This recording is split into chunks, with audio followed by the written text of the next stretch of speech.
Good morning. Day two. We made it through day one, all right. Day two. Breakfast was good this morning? Did you get plenty of starch? All right, good. No, not enough. Well, then we'll feed you lunch and dinner. And you'll end up, most of you end up losing a little weight. It's like when we go to Costa Rica. We feed people all day long, tables of food. And they all promise me by the second day that they're going to gain weight. And I say, fine. Write me when you get home. Tell me. Well, there have been a couple of people who came very stealth thin. A couple of people came starving themselves. They gained 1 or 2 pounds. But almost everybody loses 4 or 5 pounds, even eating as much as they want. Why? Because this is a starch-based diet. Now, somebody asked me last night, we were sitting at the table, they'd heard other speakers say, well, starch is okay if you're really, really physically active. You know, you're a laborer, you work out all the time, you run marathons, it's okay to eat starch. Well, how about the other folks? Remember I said there are 1.73 billion Asians, and nobody's overweight as long as they live on a rice-based diet. And some of those Asians are school teachers, and they're ministers, and they're painters, and housewives, and you know, they're rather sedentary, yet nobody's overweight. And I find that. I mean, I've been at this for 35 years. People stick to the diet.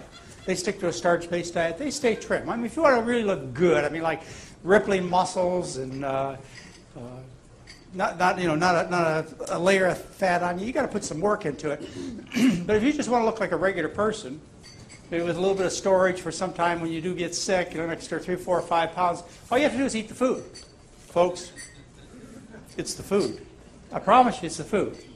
And people will come to these programs, they'll come to these weekends, and I can point some fingers at a few of them here, but they'll come to these weekends, and all of a sudden, they'll walk up to me and they'll say, I mean, they've been here 3, 4, 5 times. I finally heard you. I finally heard I'm supposed to eat starch. It's not a vegetarian diet. It's not a vegan diet. It's not a diet of salads. It's not olive oil. I'm supposed to eat starch. And then once they get that, and everything works. The weight loss works. They feel good. The energy's there. The blood pressure comes down. Because starch is our diet. We are starch eaters. Always have been, always will be. That's never going to change. Now, the story I have to tell you this morning is rather complex. But, you know, I'm a teacher, and I think I can get all these concepts across to you, but you have to pay very close attention. This is very essential information, not just for the topic at hand, but for all areas of health. I bet by the time we get done, you'll recognize the problems I'm talking about and many, many people that you know. This story begins when I was a medical resident in Honolulu in 1977. I was on neurology service, and one of my jobs was to give grand rounds. I was asked to present an hour-long discussion about some topic in neurology. By that time, I had already had the plantation experience. I'd lived on the plantation on the Big Island, the sugar plantation. I'd had a chance to observe my first, second, third, and fourth generation Filipinos, Japanese, Chinese, and Koreans. And I saw that my first generation, those folks who were raised in Japan, the Philippines, China, learned a diet of rice and vegetables, were always trim, always active, never had breast cancer, colon cancer, prostate cancer. They lived in their 80s and 90s and, you know, died of old age. Which, by the way, what's dying of old age? I mean, it's so seldom it happens these days. Dying of old age is you just kind of go to sleep at night, and the heart fails, and you're drowned in your own fluids. It's a peaceful death. Yeah. But anyway, that's what they died. They died of old age. You have to die sometime. And then I'm taking care of the second, third, and fourth generation people. The second generation, you know, they kind of learned to eat from mom and dad, and then they got into more of the rich foods. We didn't have McDonald's. In fact, the first McDonald's arrived in 1972 in Hilo, Hawaii, and I was one of their first customers. I hadn't had a McDonald's in probably 6 months, and I got Mary in our Toyota Land Rover, and I said, we're going. I need that double cheeseburger. And we got down there and established a good relationship with McDonald's. But we had Texas Drive-In. And we had a few other places where people could get richer foods. And so the second generation, they ate a little more rich food. They still stayed pretty trim, pretty healthy. Third generation, they really got into it. They really got into the American diet, abandoned traditional ways, and they got fat and sick. And so that's how I learned about a good diet. I learned it from my patients. I learned almost everything I know today from my patients during the 3 years I spent between 1970 let's see, it was 1973 and 1976 on the Big Island of Hawaii, working with my sugar plantation patients. So it was right there in front of me. You know, you eat rice and vegetables, first generation, you're trim, healthy, hearty, you avoid all the diseases that I was taught to treat. You switch over to the rich Western diet, you get fat and sick. I mean, this is a big jump. You know, this is an observation anybody couldn't make. Well, anyway, I went back to residency. I was a family practitioner there. I'd delivered 100 babies. I'd taken people who had scraped their heads across the highway and done brain surgery on them. I'd done basically everything because I was the doctor. The nearest specialist was 41 miles away. But I wasn't a happy doctor. I wasn't a happy doctor because my patients weren't getting well. Sure, those who broke bones, I could straighten the bones out. Sure, those that got big gashes, I could sew the gashes up. I'd give some antibiotics and help with some problems there. That was good. That made me feel real good. But when it came to most of my patients, those with chronic disease, like your friends and neighbors, the way you used to be, chronic problems like chronic obesity, chronic high blood pressure, chronic diabetes, chronic arthritis, chronic. As Dr. Deal mentioned, chronic means it never stops. It always goes on. And I was taught I was God, next to God, not real God, but next to God. I was a doctor. You know, I was a doctor, so I was supposed to heal everything. And I took a look at my patients and looked at what I was doing, passing out these pills and sending them off to heart surgery and so on. I looked at my accomplishments and I said, well, I'm not a very good God. You know, this is not working. I'm a lousy doctor is what I thought. So I went back into training and I went to the University of Hawaii Medical Residency Training Program. And that's where on my service in neurology I was asked to give an hour-long presentation to the staff about some topic in neurology. Well, I was already fascinated with food. And so I went to the library and I started looking for any relationship between neurologic diseases and food. And almost immediately I came across the work of one of my most important mentors. Those of you who know me know that what I teach is not original. Some of you may think this is McDougall diet. McDougall discovered all this stuff. I hate to break your bubble, but this is not true. There are many people who discovered this long before me, and they were my mentors, and I stand on their shoulders very solidly. And I'm going to talk to you about one of my most important mentors during this presentation. So anyway, I started learning about the relationship between diet and multiple sclerosis. You would never think, multiple sclerosis. I mean, what a mysterious disease. Nobody knows. Nobody would even dare think that they knew the cause of multiple sclerosis, much less the way to treat multiple sclerosis. This would be heresy in medicine.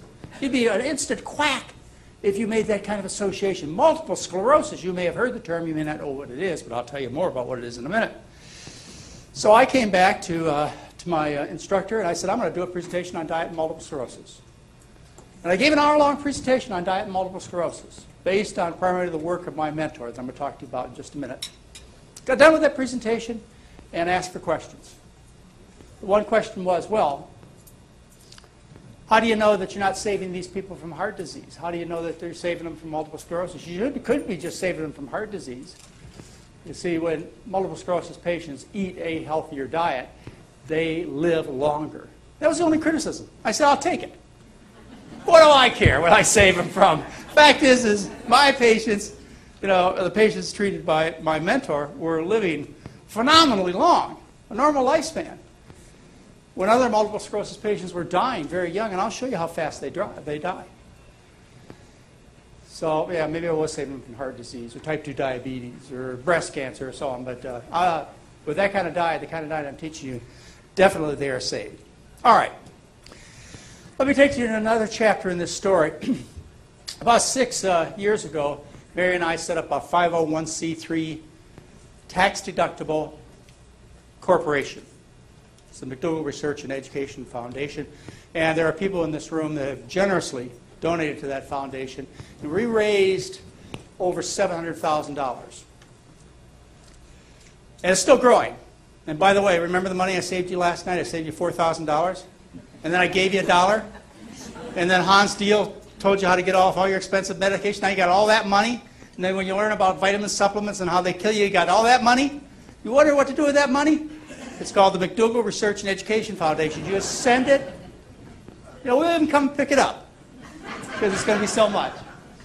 Anyways, we raised all this money, and I told Mary I'd like to spend the money on studying the benefits of diet and multiple sclerosis. She said, why?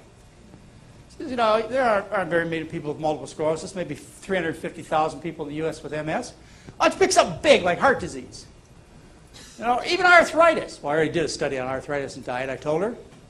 Published that. You know, breast cancer. Now I said, I'm going to do it on diet and multiple sclerosis. So the reason is this.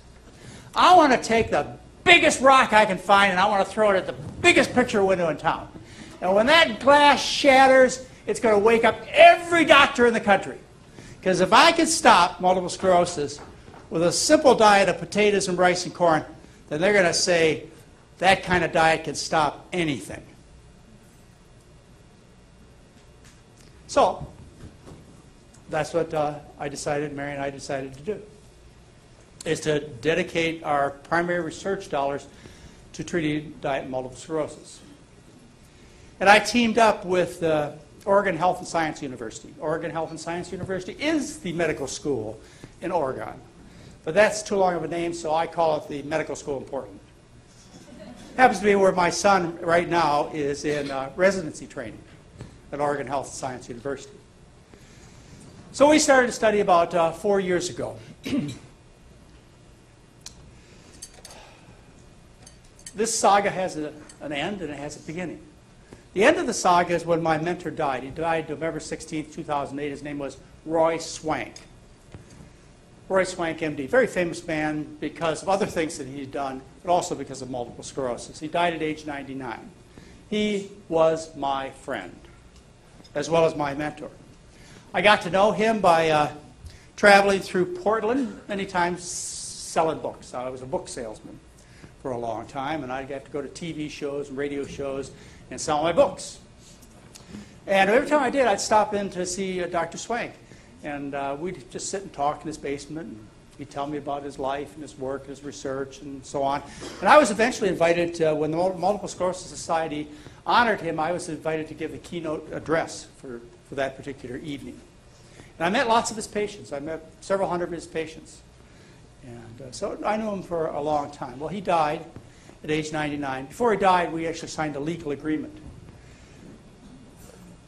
That says basically, I'm allowed to continue on with his work. So I told Mary, another reason I'm going to do this study is because I have a debt that I want to pay back, and that's to my mentor who taught me so much. The saga begins anew when the Institutional Review Board, that's the ethics board of the medical school in Portland, when they approved their study of diet and multiple sclerosis, it took them a year to decide it was safe to feed people potatoes. Honest to goodness. They thought we were doing something unethical to feed people lasagna and oatmeal. But after a year, January 15, 2009, we were approved, and so we were on the road and starting patients. The study is set up as well designed as you can possibly do. It's a blinded study, a single-blinded study, randomized controlled study. You know, it's just tops. The people who are doing the investigation, they're really good at research, and when it gets published, it's going to make a statement, to say the least. In fact, I don't have complete agreement on it yet, but the head of the neurology department, Dennis Bourdette, is likely going to be one of our speakers in our next February Advanced Study Weekend, right here on this stage. When I proposed the study to the neurology department, Dr. Bourdette and Dr. Yadav, I sent him a letter. And I said, there are 3 things I want, only 3 things. Just, half-page letter. I said, first of all, every study that we publish will include the recognition of Dr. Roy Swank in the introduction and the discussion. Every study.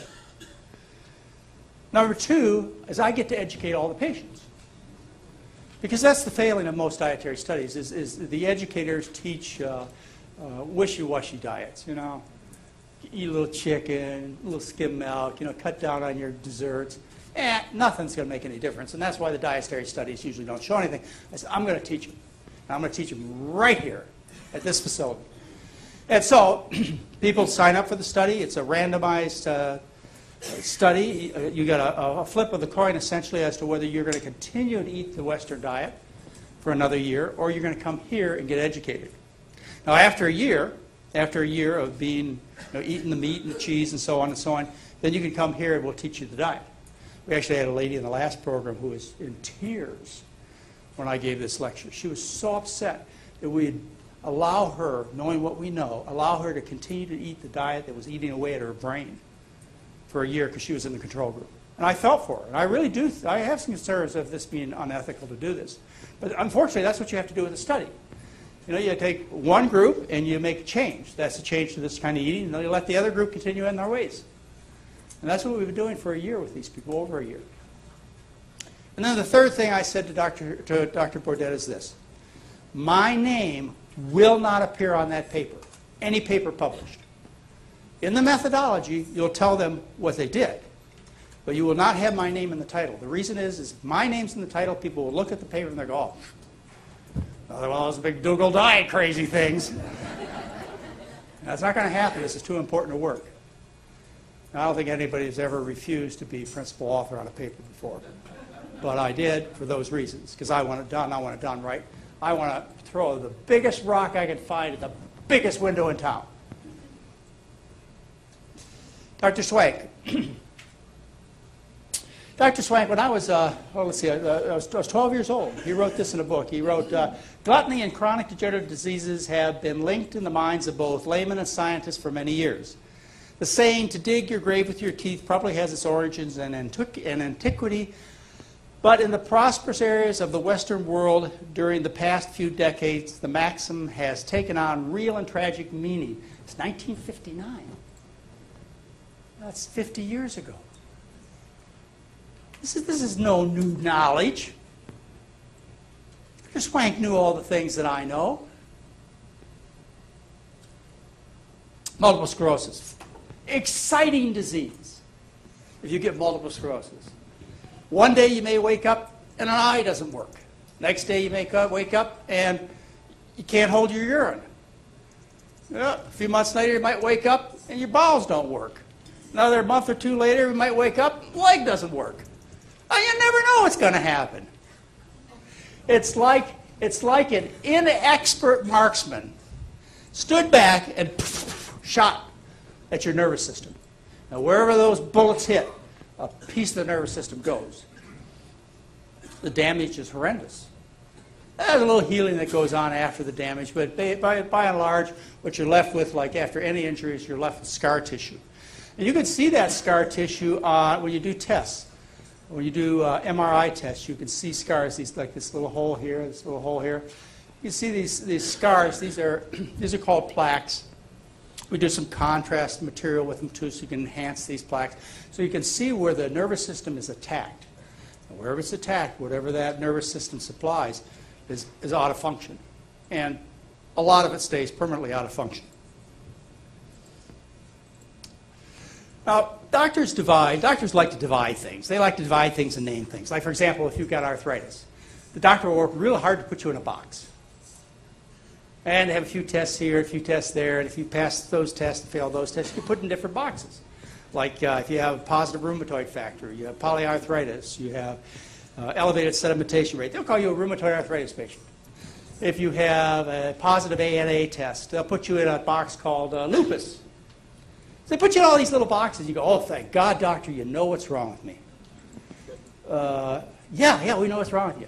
Everybody feels better. But the thing is regardless of what little box you're in, the doctor will say, we don't know what causes it. You're put on the same kind of drugs, regardless of the little box you're in, and your disease progresses in the same way it would be if it was untreated, regardless of what box you're in. But people feel good about doctors knowing particulars about your problem. So what doctors have done is they've classified multiple sclerosis into two types. One type is called the relapsing remitting.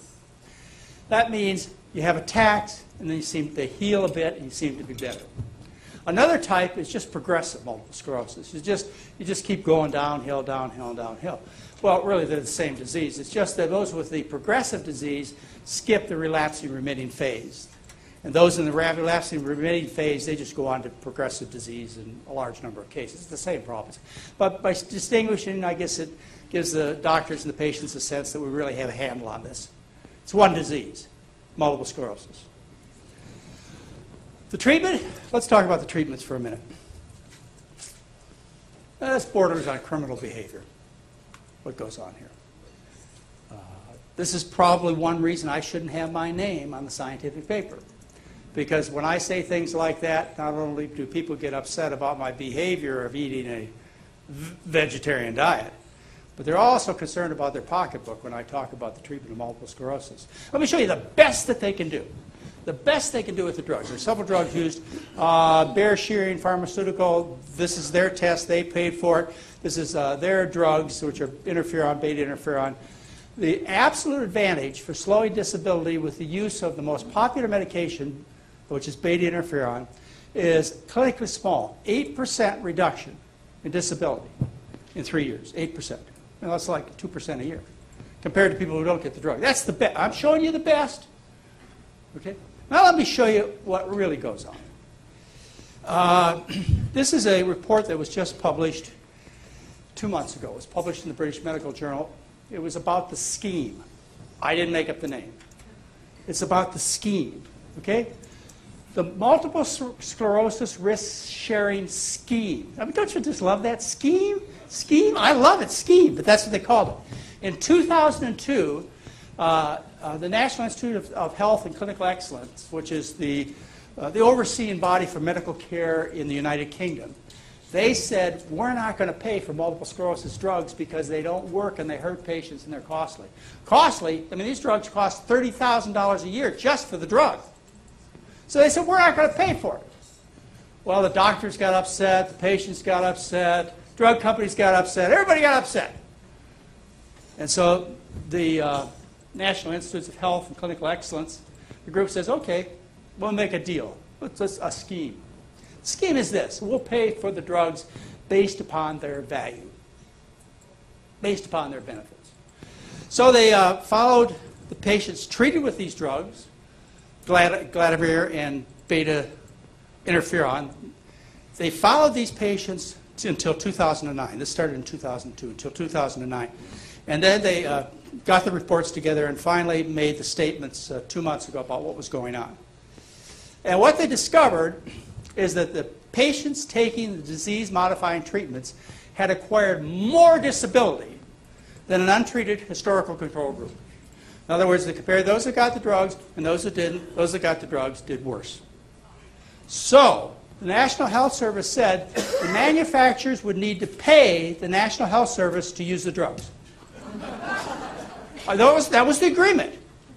We'd pay based upon the effectiveness, and the end results are, if we're going to use these drugs in Britain, in England, if we're going to use these drugs based upon the effectiveness, you guys have to pay us to treat the patients because they do more harm than good, called the scheme.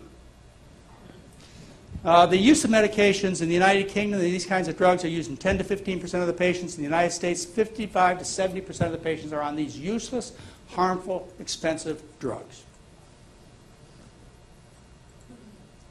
That's the power of the drug companies. The data is clear. At best, 2% per year decrease in disability. And in this particular study, they ended up worse. There's such a show going on. It's unbelievable. But it's money. It's just money. I mean, there's nothing personal about this. You have to understand, it's nothing personal. It's not like somebody doesn't like you. This is just business. You get it? It's just business. Oh, yeah. All right. Let's talk about multiple sclerosis. You kind of got it. This isn't a fun disease to get. It occurs more in women. Common age of having multiple sclerosis is in your 30s. And another thing that we noticed about multiple sclerosis is, and I was taught this in medical school, so were you, if you were in medical school, or a nurse. You were taught this too. You were taught that multiple sclerosis is rare around the equator, and as you move away from the equator to the poles, it becomes common. Yeah, you were taught that. And I thought, aha, magnetic fields. That's what it is, magnetic field. And believe me, nobody stopped me. Nobody said you're wrong. My son was taught the same thing when he went through medical school a couple of years ago. Well, you'll love my son when you get to meet him. He's just like his dad, except he's under control. And he's very, very effective, extremely effective. And he's angry too. Every time we talk, he gets more and more angry. And I tell him, son, you just got to bide your time. You got to understand what everything's going on. Because he goes up to his mentors, his teachers. He says, why are we doing this to our patients? I want the evidence that says what you're asking me to do to my patients is helping them. And none of them will give him the evidence. And then he'll go get the evidence and say, look, this obviously doesn't help my patients. Why are we doing this? So he's in a bit of a tangle at the medical school in Portland, let's say. And I even told him a couple of days ago, I said, you know, you don't want to lose your job. He says, I'm too good. I won't lose it. See that cocky attitude he has? You wonder where he got that? Anyway, I don't think he will either, because he's very careful, very smart. Anyway, they were taught this same stuff. You get away from the poles, it becomes more common. No, why? All right, new theory comes up. New theory, and that is one that I'd like to give you a whole lecture on. It's about vitamin D, sunlight. So what the theory is now is the reason that we have all kinds of diseases is because we don't get enough sun.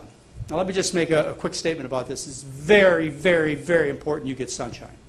Absolutely crucial. I do not prescribe vitamin D pills. They are dangerous.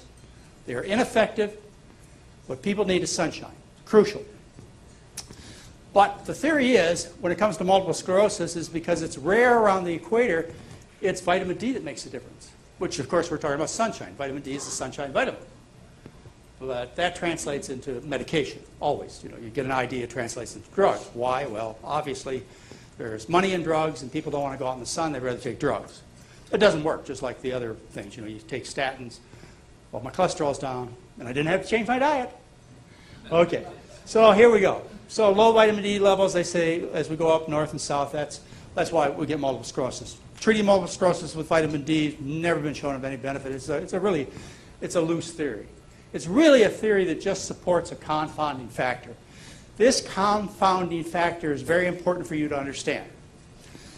Even if we're talking about the relationship of heart disease and vitamin D, or breast cancer and vitamin D, or type 1 and type 2 diabetes and vitamin D, all these relationships you've heard about. How many of you got vitamin D tests in this room?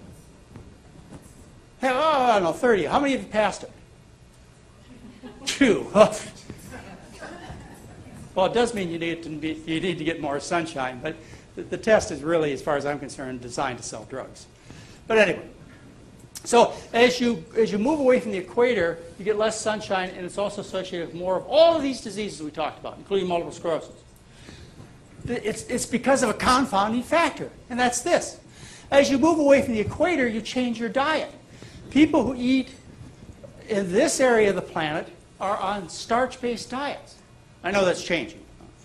But traditionally, up until the last few years, they've been living on diets of various grains and potatoes and so on. As you move away from the equator, your diet becomes dairy and meat. That's the problem with heart disease, multiple sclerosis, breast cancer, etc. That's the problem. It's not some magnetic field. There's a whole bunch of information about the connection of multiple sclerosis and the cow. Cow's milk. Cow's milk is saturated fat. Saturated fat is the kind of fat that we can make. Unsaturated fat, some of it is essential fats. Essential, in other words, we can't make it, we've got to get it from our diet, and those essential fats go to build our nervous system. When you're fed a diet that is high in saturated fat, it has to be low in unsaturated fats or essential fats.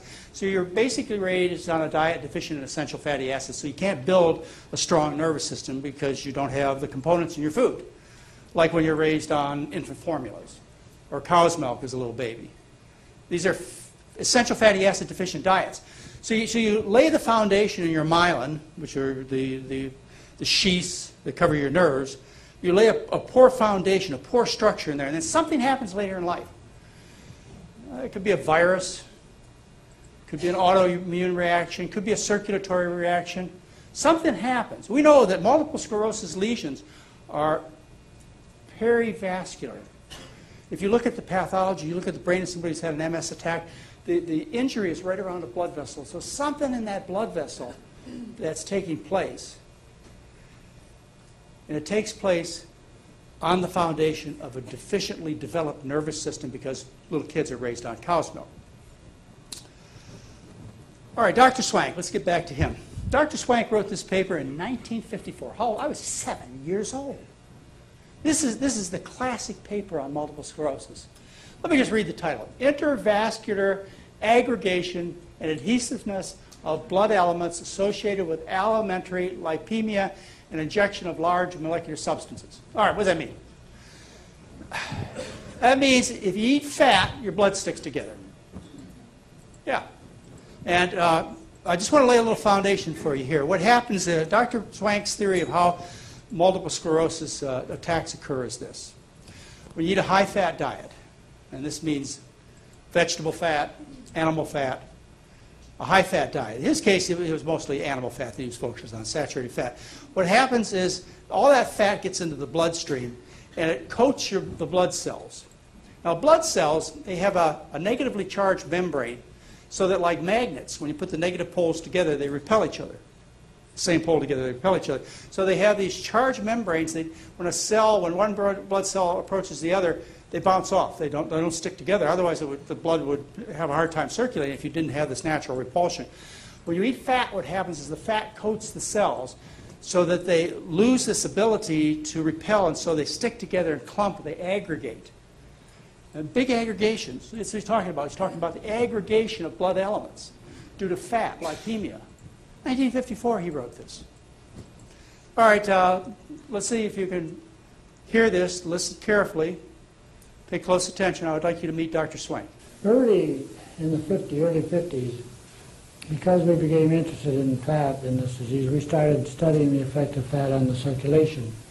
We were using dogs and humans and hamsters at that time. And what we found was that after 3 hours after a large butterfat meal, you'd find the red cells starting to clump up. And in the hamster, where we studied the live circulation, you could watch the circulation slowing down and sometimes stopping for a period. And so we began to think in terms that this abnormality in the plasma, which we had become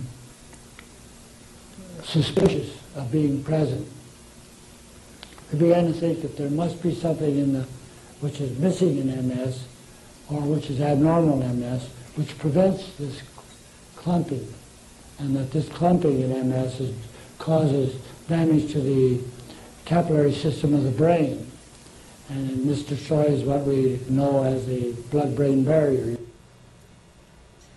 Here's the blood flow prior to any meal. You can keep the lights down a little bit. Blood flow prior to any meal. You see nice even circulation. There it is in a big blood vessel. That's prior to eating any meal. And then you feed the fat, and the fat coats the cells.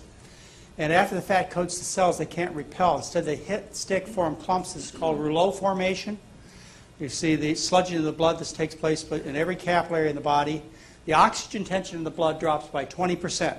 Now, what he's saying is when this happens in the nervous system, this low blood supply, the drop in oxygen that occurs, he's saying that disturbs the blood-brain barrier. The blood-brain barrier. So the barrier between the blood and the nervous system is broken down so that things can get into the nervous system that wouldn't otherwise be allowed. But because of this change in circulation, they are allowed to occur. This takes place in all parts of the body. And this has also been shown in people to occur. Now, let me take a moment. I'd like to take a little divergence here on this topic and broaden it a little bit. And I want to talk to you about autoimmune diseases, because that's what multiple sclerosis is. Multiple sclerosis is an autoimmune disease.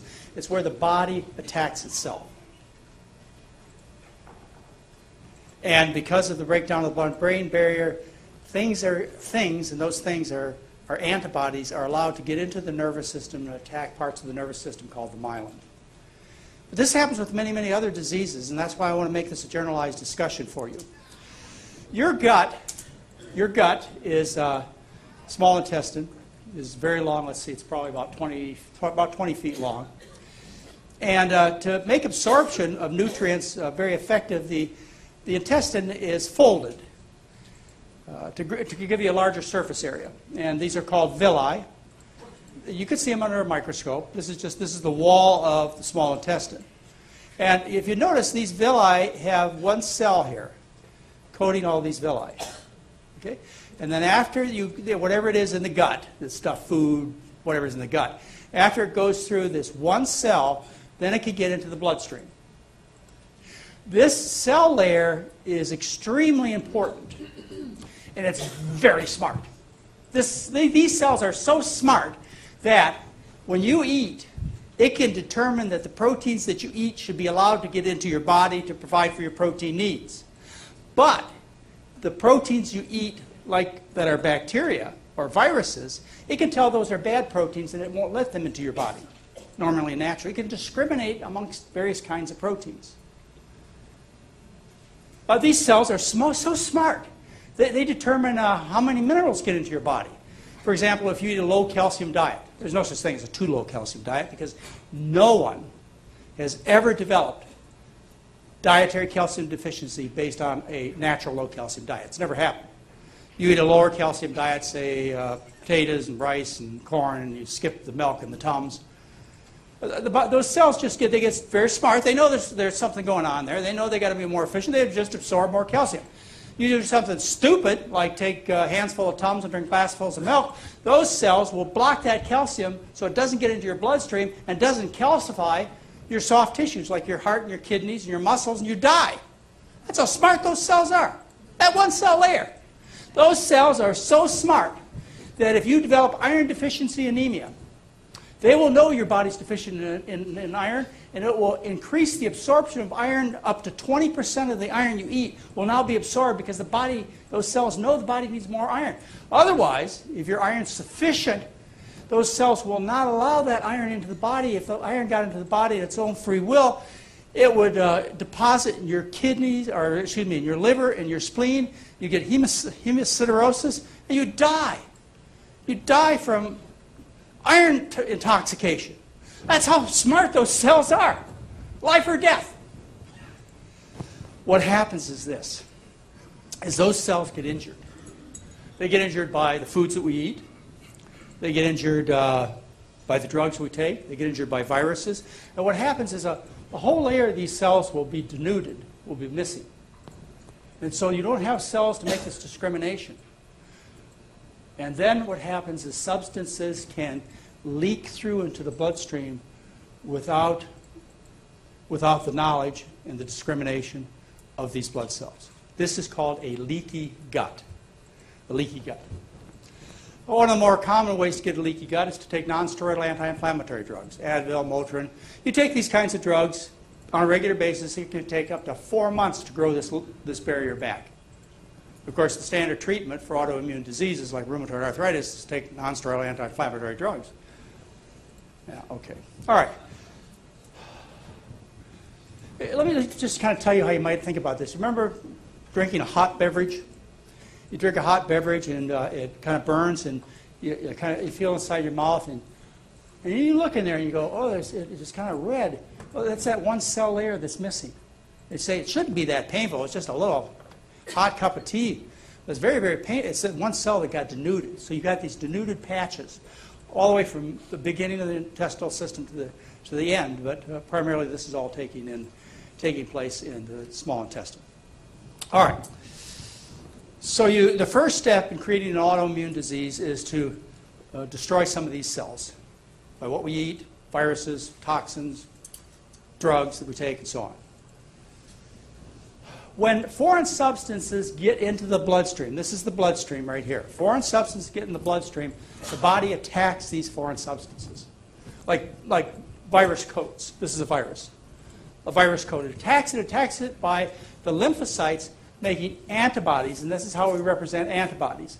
The lymphocytes make antibodies that attach to the protein coat, and then other cells become involved and kill this virus. That's the life-saving mechanism of the body. Naturally, normally occurs when a virus or a bacteria got in here, the same thing.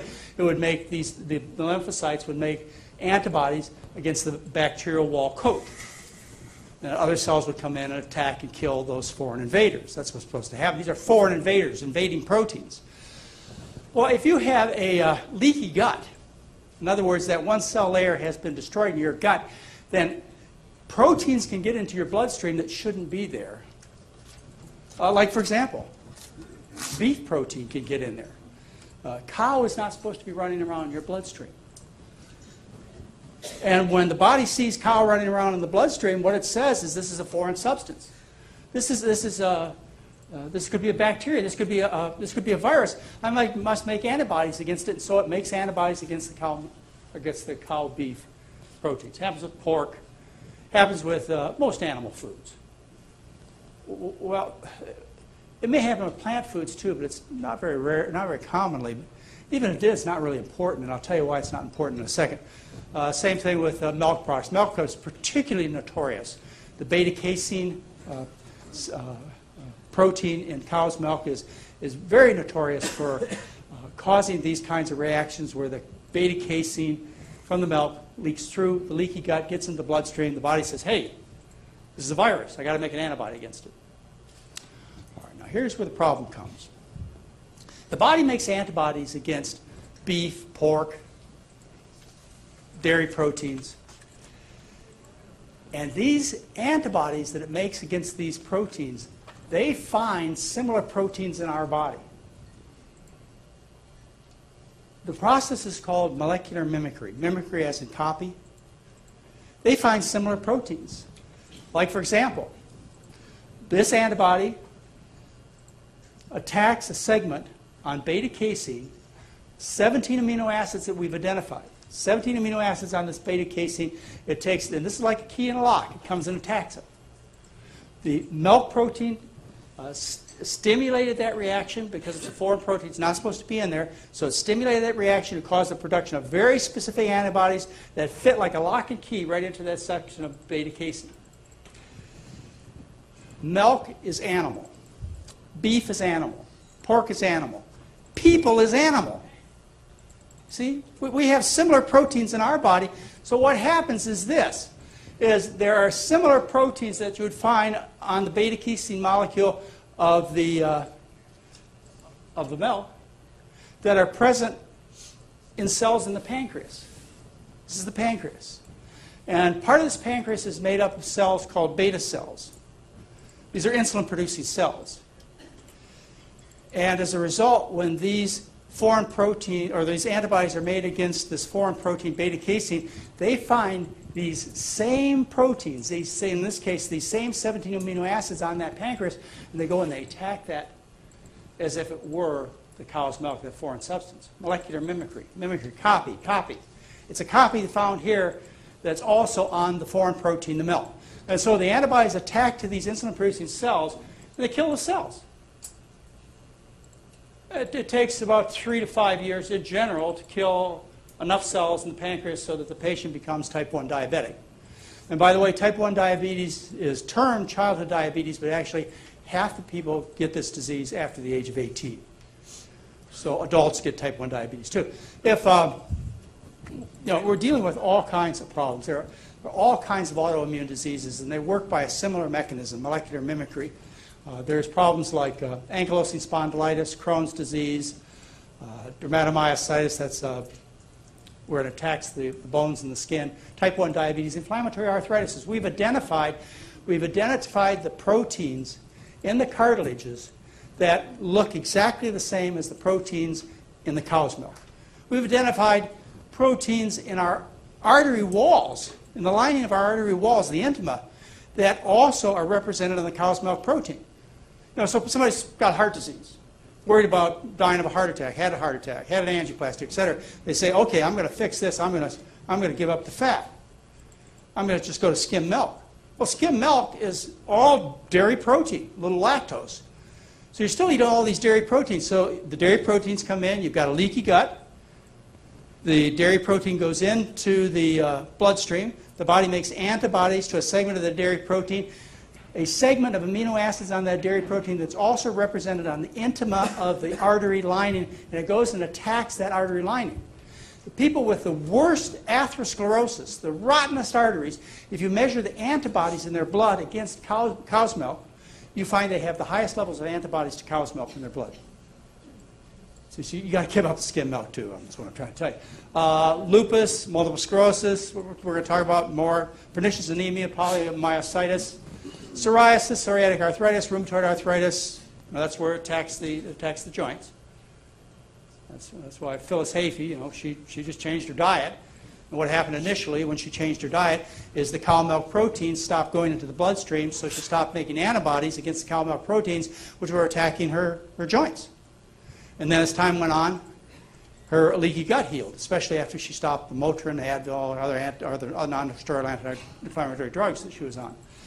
Scleroderma, thyroiditis. Somebody asked me about thyroiditis last night.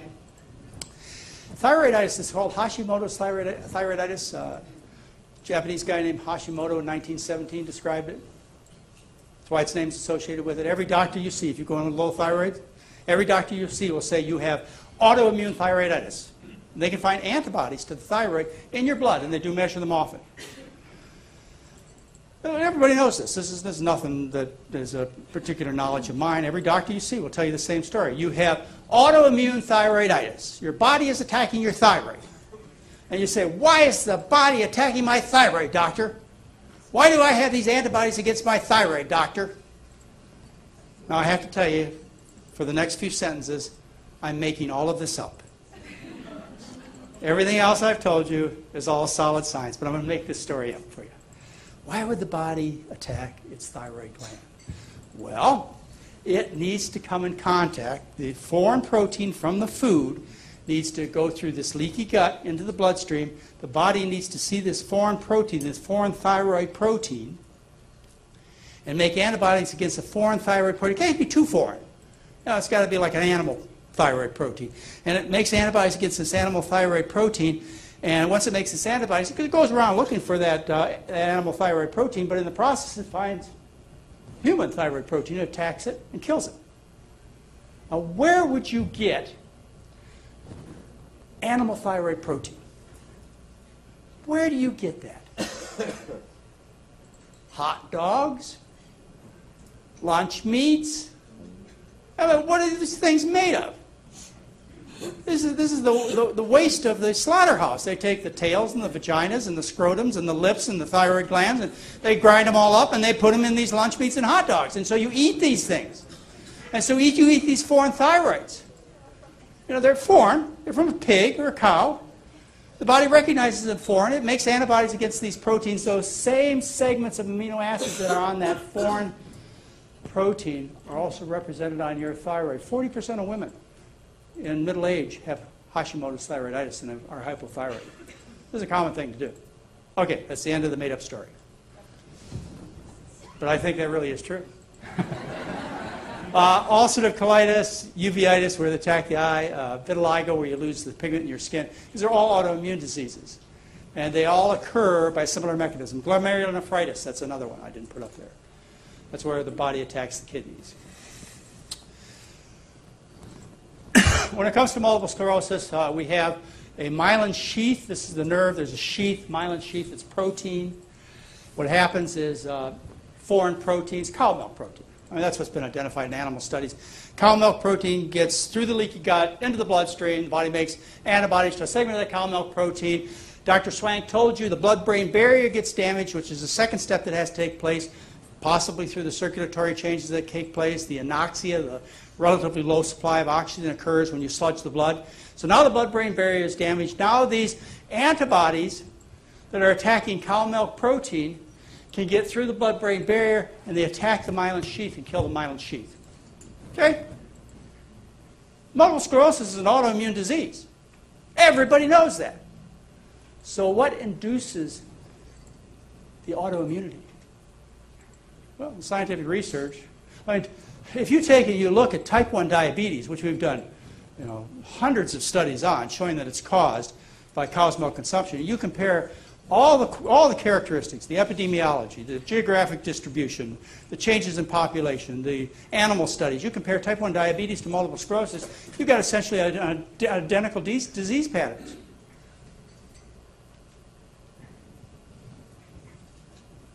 And so what happens is you've got this myelin sheath covering this nerve, protecting and allowing conduction, and you end up destroying the cells, the myelin sheath cells, oligodendrocytes, And you end up with a nervous system that doesn't work.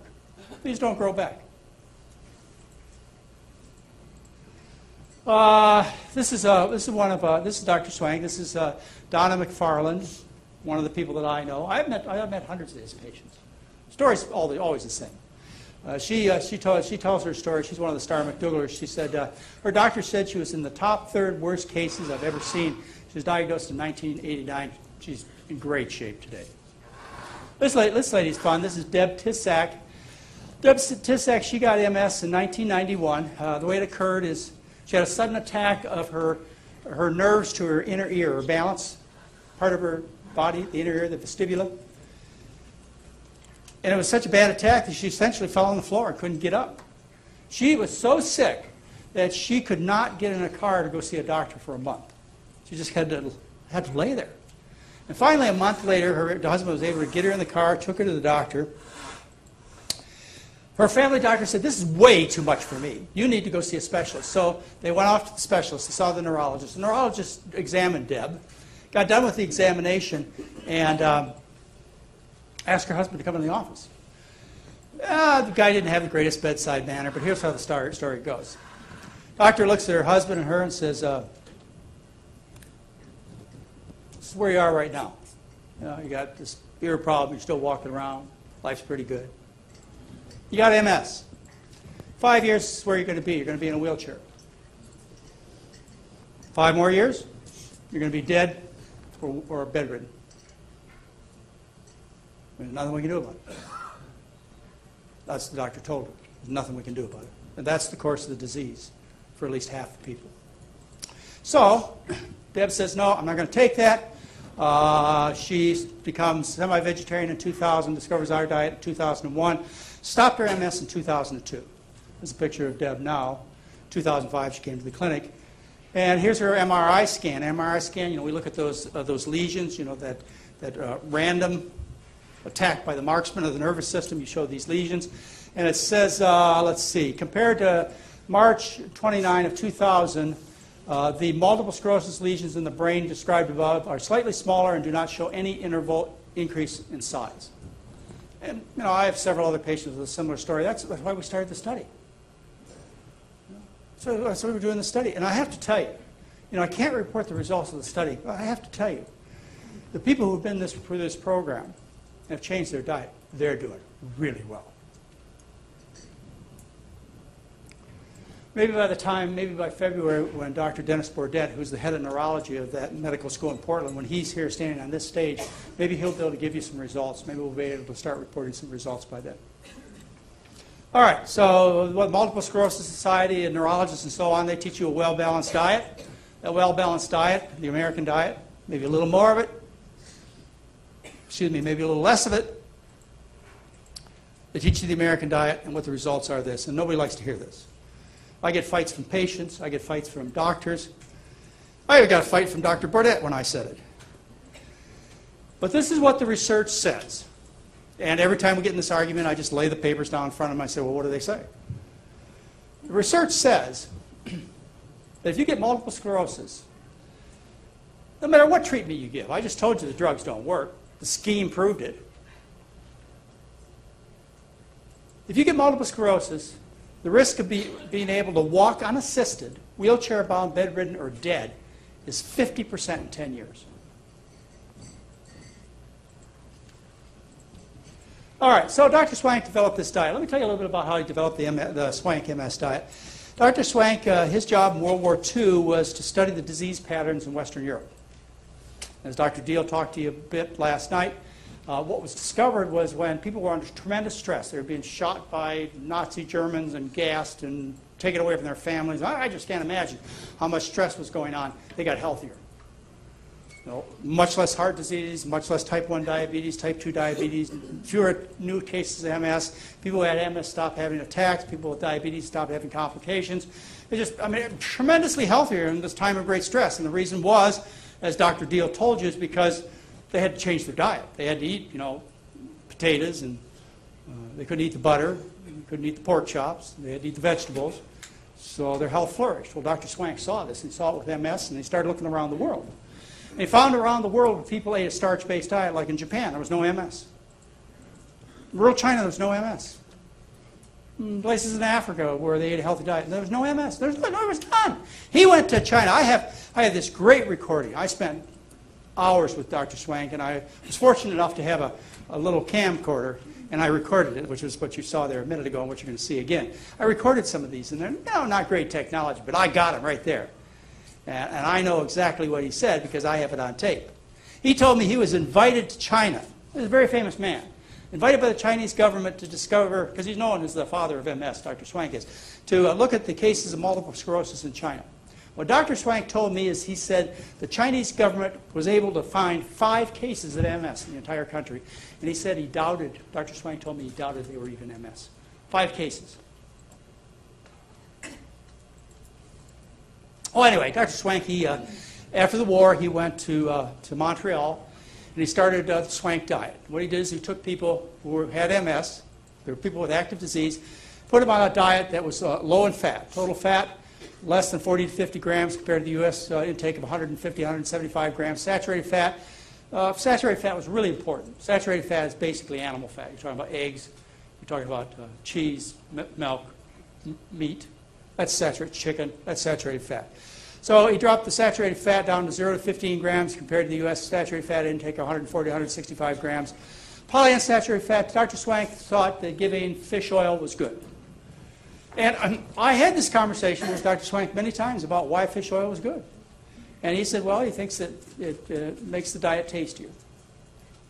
And keeps the people warmer because they have a little more body fat up here in Portland.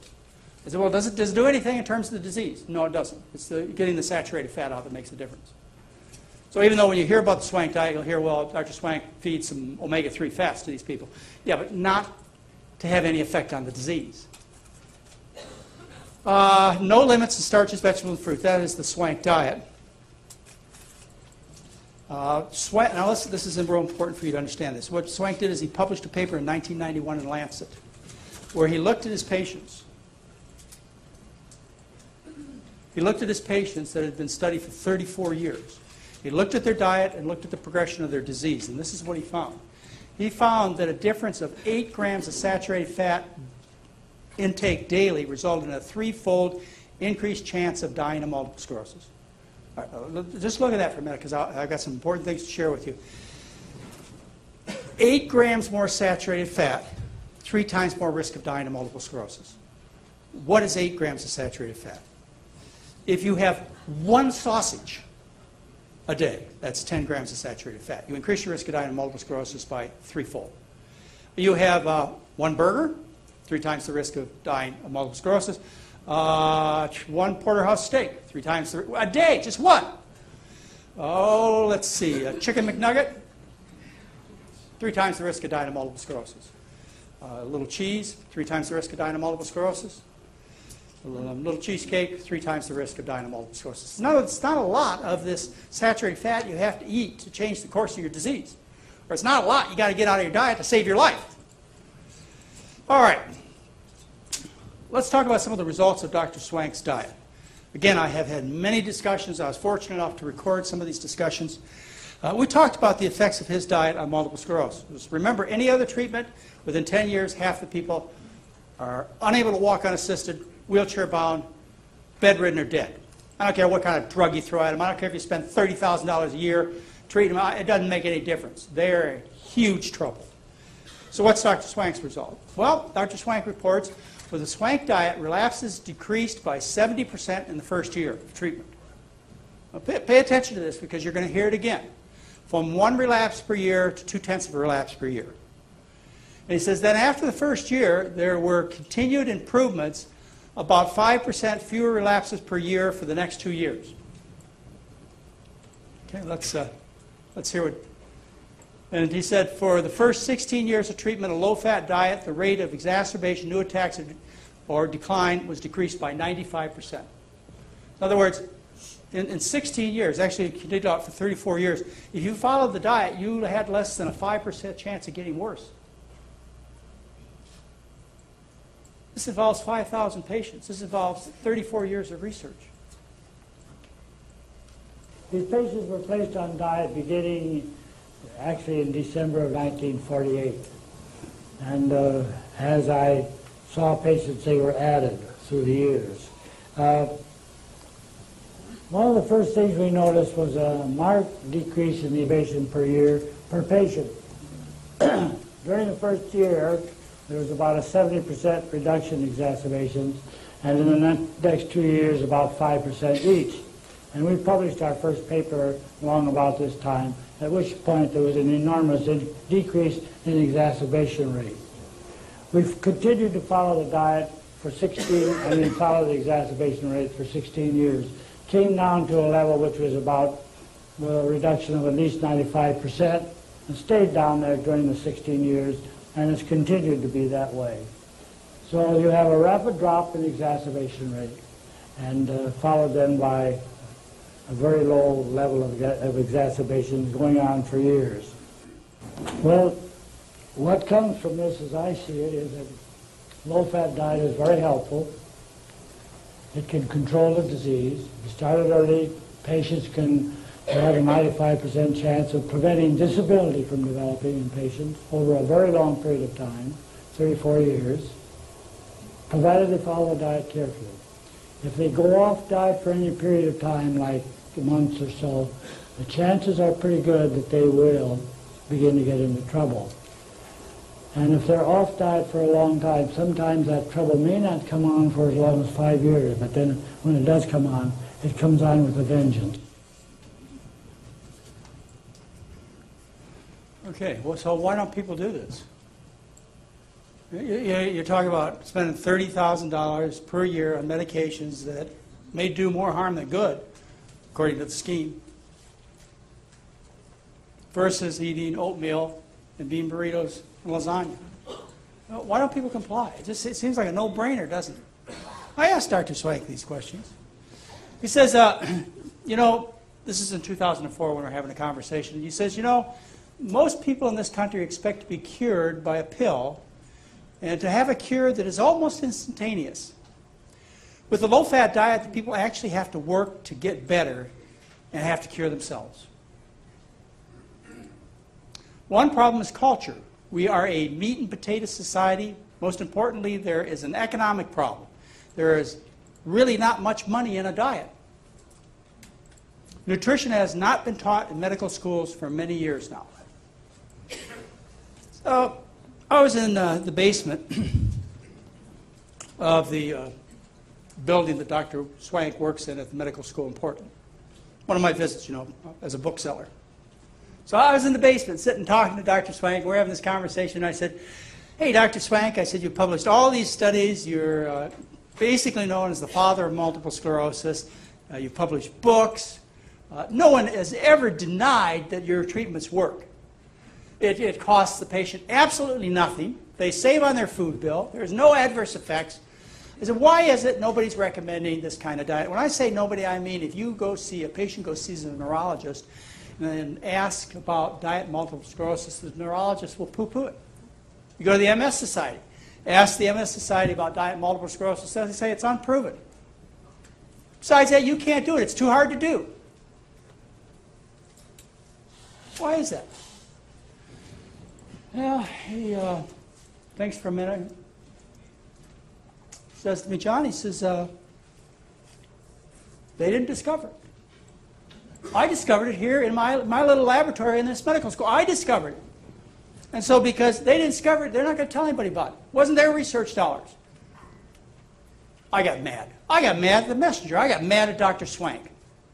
To think that egos would cause people's lives to be destroyed. I got up and walked out of his office angry at him for telling me that.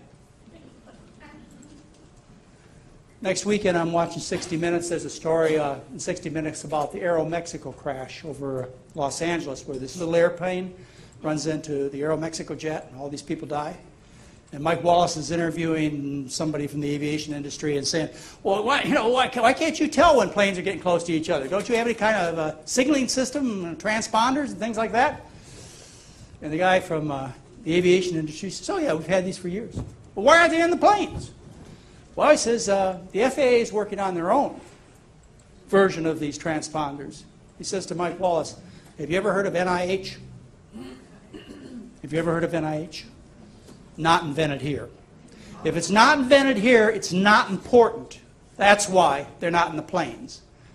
If it's not invented here, that's why you're not going to hear about it in terms of a health and dietary message. You know, maybe someday somebody at Harvard or Yale or Stanford will invent a starch-based diet. Who knows? Figure out how to charge you $50 for a potato. These are his exact words. He says, and as far as the MS Society is concerned, John, they don't mention it because they didn't discover it. It wasn't their research dollars that found this treatment, so they're not going to tell anybody. I discovered it in my small office here in the basement of the medical school.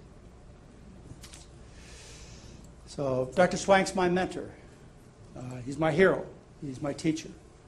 I owe him much. And as a consequence, we started the randomized controlled trial on diet and multiple sclerosis, which we'll probably start studying, publishing results on in a year. And we'll show that you can stop this disease. Oh yeah, there'll be a lot of controversy. You know, they'll say, well, you know, that's, you know, vegetarian diet, vegan diet. Can't eat that, nobody can follow that. Calcium deficient, protein deficient, all kinds of lies. They'll criticize the method of the study, even though we've been very careful doing this. The highest quality you possibly can. Oh, the method it wasn't a good method. Oh, we got to repeat the study. You'll see all kinds of criticisms, but it will be in the books. It will be there for people to read. Now, sure, Dr. Swank's studies are there. They're in the archives of neurology. They're in the American Journal of Clinical Nutrition. They're in the Lancet.